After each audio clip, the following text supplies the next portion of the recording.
Diri sekitar tahun 1970 yang fokus pada bis pariwisatanya.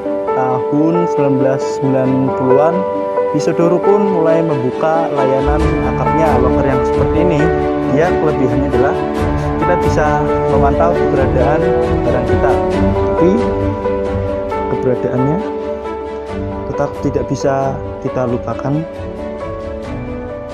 Assalamualaikum warahmatullahi wabarakatuh. Selamat pagi teman-teman.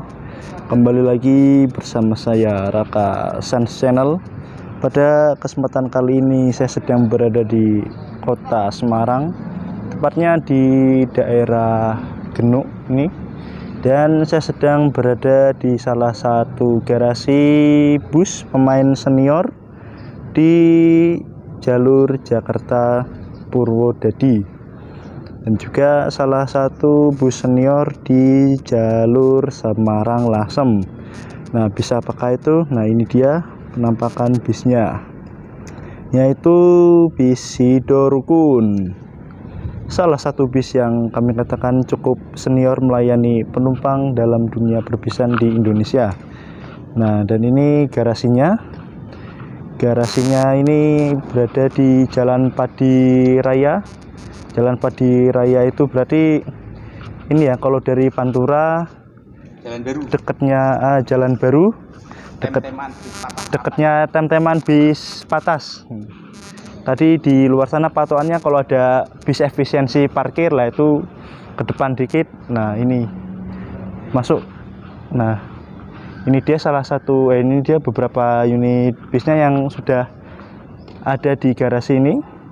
Dari pojok sana ada dua karoseri, ada dua bodi Infinity dari karoseri Trisakti, dan ini Adi Putro, dan juga ini ada Infinity lagi dari Trisakti. Nah, yang ini ada Sidorukun Legacy SR2 dari karoseri Laksana.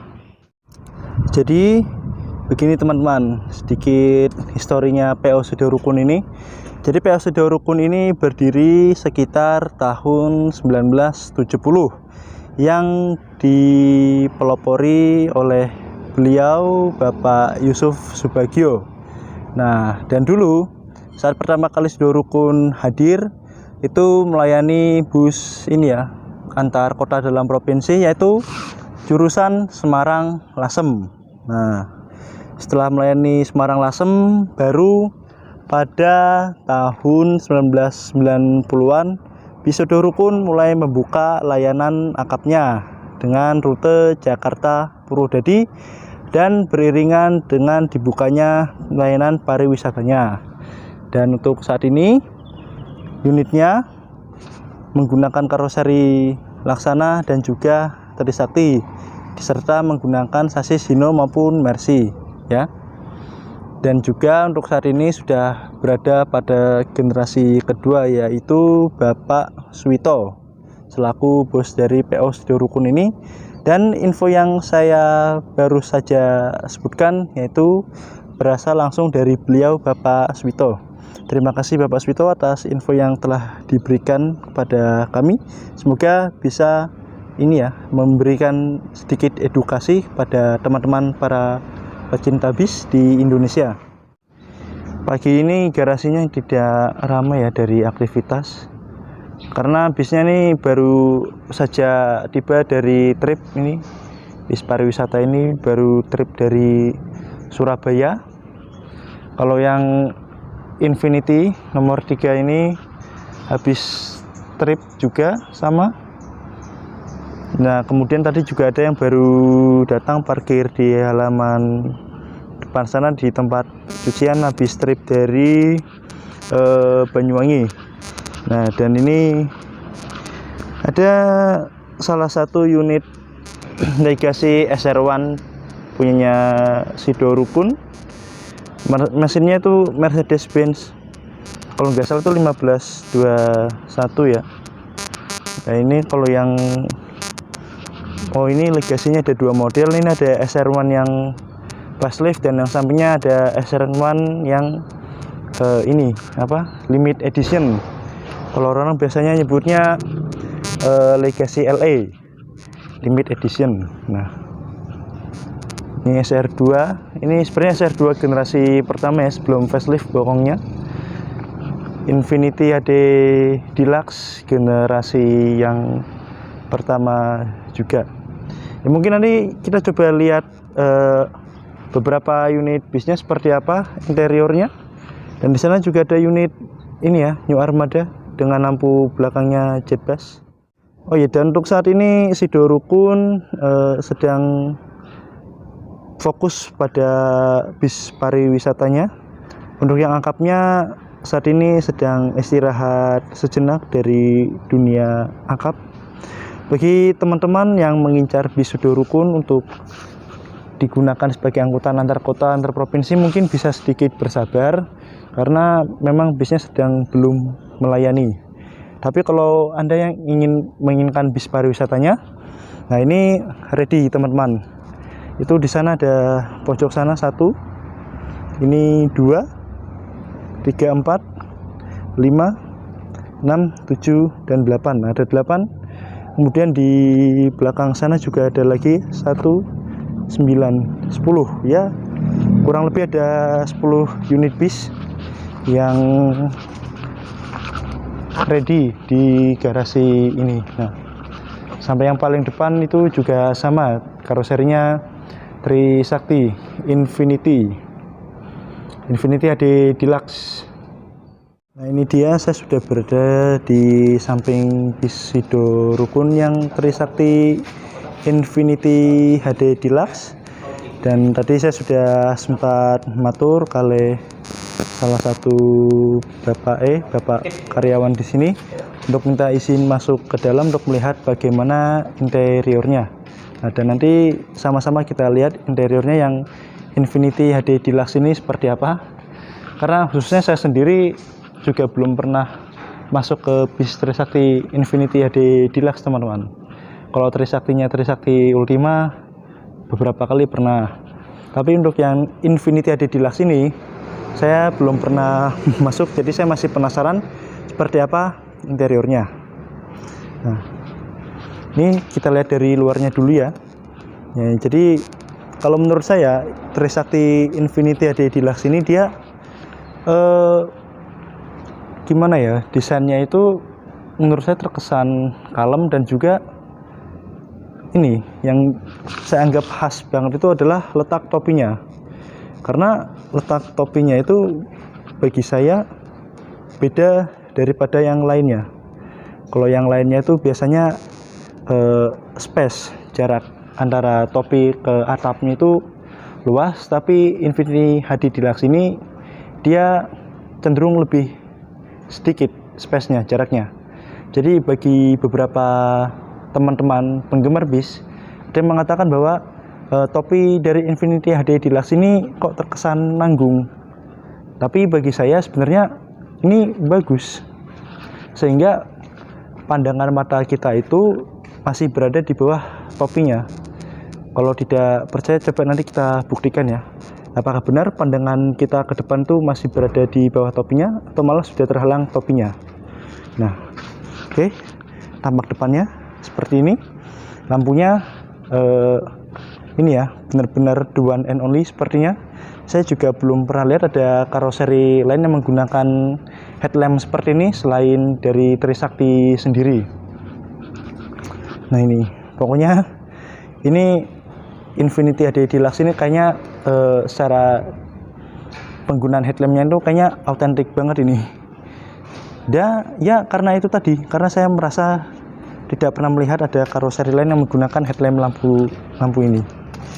Nah, untuk apa interiornya? Nah, seperti apa interiornya? Nah, ini kita coba masuk. Bismillahirrahmanirrahim. Nuwun sewu. Permisi nggih. Nah, ini dia teman-teman, kita sudah masuk ke interiornya Trisakti Infinity HD Deluxe. Kita mulai dari kabinnya dulu ya. Ini dari kokpit, setirnya. Ya, teman-teman mungkin sudah paham ya, ini Hino RK8 speedometernya, kemudian dashboardnya seperti ini teman-teman. Dan di sini ada pegangan tangannya juga ini. Nah ini, jadi cukup membantu bagi penumpang yang hendak naik ke dalam bis. Apabila sedikit kesusahan bisa sambil berpegangan tangan, oke? Dan juga ada panel wooden di sini. Ya, saya katakan jadi terkesan elegan. Kemudian ini juga sudah menggunakan ini ya, bahan kulit sintetis, oke? Ya,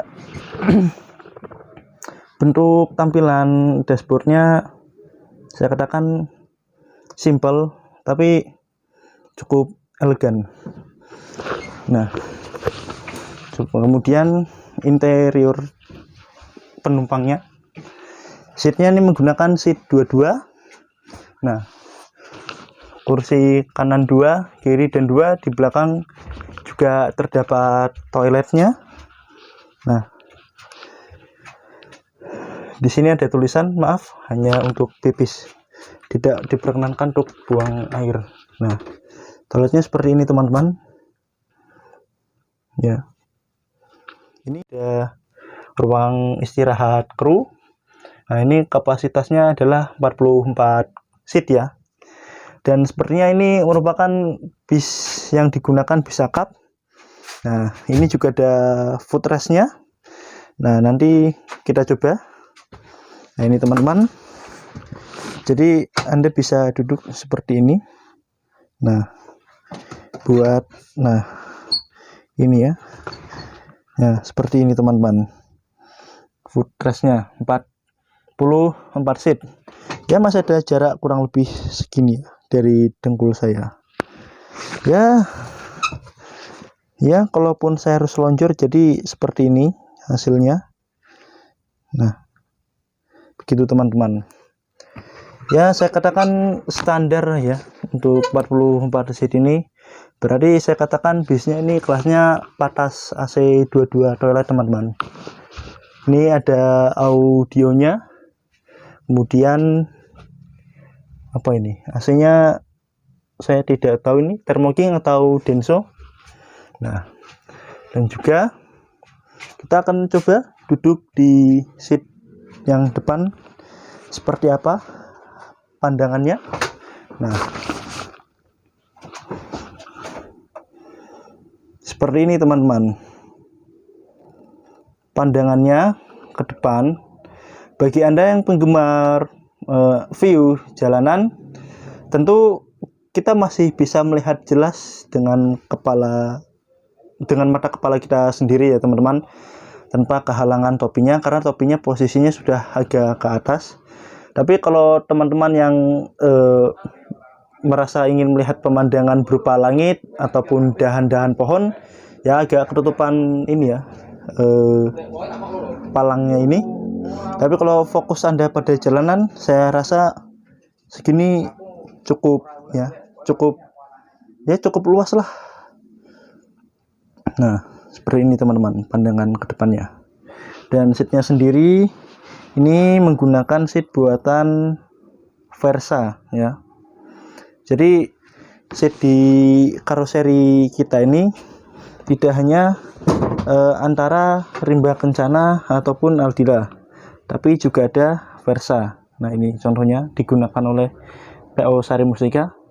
Mungkin namanya tidak semasyhur Aldila maupun Rimba Kencana ya. Nah, ini dia teman-teman untuk ini ya, pandangan ke samping ini cukup luas karena posisi kacanya adalah semakin turun ke bawah. Jadi bagi Anda yang ingin melihat view samping lah, ini Anda bisa lihat dengan maksimal ya. Tidak ketutupan pilar apapun ya. Tidak seperti yang di sampingnya. Kalau yang seperti sampingnya ada selendangnya, jadi sedikit ketutupan selendang. Tapi kalau ini karena tidak ada selendangnya, jadi yang duduk di pojok samping kaca bisa puas melihat pemandangan di sampingnya. Setelah tadi kita coba mereview bagaimana keadaan yang Trisakti Infinity HD Deluxe. Nah, ini mungkin jika ini diperbolehkan, kita juga bakalan coba masuk ya ke bodi yang SR2 HD Prime ini. Nah, ini seperti ini tampak depannya. Baru saja pulang dari trip pariwisata. Nah, ini sepertinya ini sudah dibersihkan ini ya bisnya. Mungkin kita coba lihat dalamnya.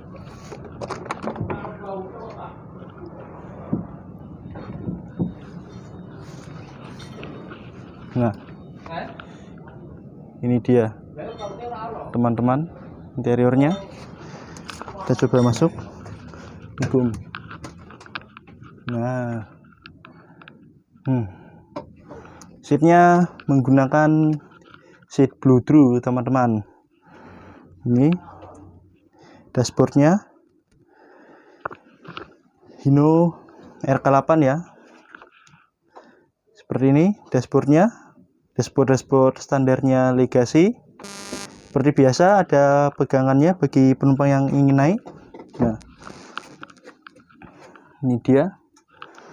Nah, kalau yang ini seat Bluedroo, tapi buatannya dari salah satu seat yang sudah mungkin cukup terkenal namanya di kalangan pecinta bis, yaitu seat Aldila. Nah, kalau ini berapa seat ini? Sepertinya yang ini 50 seat ya, pariwisata yang 50 seat. Dan ini lokernya tidak ada pintunya. Jadi loker yang ada pintu dengan tidak ada pintu itu sebenarnya ada plus minusnya ya teman-teman.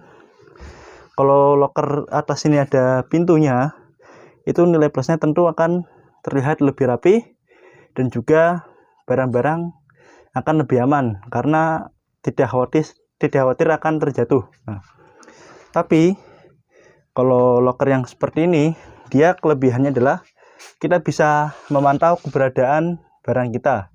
Jadi ketika kita khawatir barang kita apakah masih berada di loker atau telah diambil orang lain, nah bisa dengan mudah ketahuan daripada loker yang ada pintunya. Tapi kekurangannya loker yang tanpa pintunya ini, nah itu kadang barang rawan jatuh apabila bis sedang bermanuver atau mungkin barangnya ternyata lebih besar. Nah, seperti itu teman-teman. Nah, kita coba duduk di depan. Nah, seperti ini dia teman-teman pandangannya ya. Namanya juga unit double glass, pasti pandangan sedikit tertutup oleh palang yang melintang ya dari sisi kanan dan sisi kiri bodi bis. Oh iya teman-teman, sebelumnya mohon maaf karena ternyata unit yang putih ini yang Legacy SR1 nya ini ternyata pintunya dikunci semua, jadi saya tidak bisa mereview seperti apa interiornya ya. Mungkin kita hanya bisa melihat-lihat bagian luarnya saja. Ini yang SR1 Limited Edition yang lampu depannya masih bentuk besar. Ini Legacy SR1 yang lampu depannya sudah menggunakan lampu Eagle A ya. Nah, ini yang SR1 single glassnya ada 2, 3, 4, 5, ada 5 unit yang ada di garasi ini teman-teman. Dan yang SR1 ini sepertinya ini ya pernah dipakai akap semua sepertinya ini, karena tadi saya lihat ada toiletnya semua teman-teman ya. Buat dulu jalan akap Jakarta Purwodadi. Sekarang yang ini sebenarnya sudah pensiun teman-teman, sudah istirahat yang Mercy 1521 nya. Tinggal yang muda-mudanya saja nih yang warna putih biru ya, seperti body Infinity maupun body SR2 HD Prime. Oke teman-teman, mungkin cukup sekian review di garasi PO Sidorukun yang terletak di Jalan Padiraya, Genuk, Kota Semarang. Sebelumnya saya mengucapkan terima kasih kepada Bapak Wahyudi yang sudah memberikan saya sapaan di awal Dan juga terima kasih kepada Pak Suwito selaku bos generasi kedua dari PO Sudorukun yang sudah mengizinkan saya untuk mereview di garasi beliau. Terima kasih kepada seluruh pihak yang sudah mendukung channel ini. Apabila terdapat kesalahan, saya mohon maaf. Terima kasih sudah menonton. Assalamualaikum warahmatullahi wabarakatuh.